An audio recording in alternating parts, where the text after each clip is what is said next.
நெல்லை மாவட்டத்தில் கத்தரிக்காய்க்கு உரிய விலை இல்லை என்று விவசாயிகள் வேதனை தெரிவித்தனர். நெல்லை மாவட்டம் ராதாபுரத்தில் கத்தரிக்காய் விளைச்சல் அதிகரித்த நிலையில் அதன் விலை வீழ்ச்சி அடைந்ததால் விவசாயிகள் வேதனை தெரிவித்தனர்.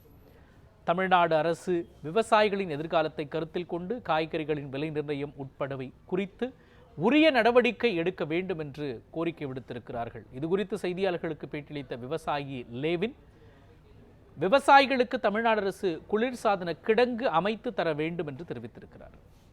ஒரு 3 ஏக்கர் கத்திரி பருவம் வச்சிருக்கிறோம். அதில் எப்படின்னாக்கி வாரத்துக்கு எடுத்துக்கிட்டிங்கன்னா 50,000 60,000 ரூபா மருந்தடி, அந்த வேலை பார்க்குறவங்க வேலை கூலி எல்லாமே கொடுக்குறோம். கத்திரிக்காய் 1500 ரூபா அந்த ரேஞ்சில் வித்துட்டு இருக்குது. லாபம் வராது, நஷ்டத்தில் தான் போயிட்டு இருக்குது.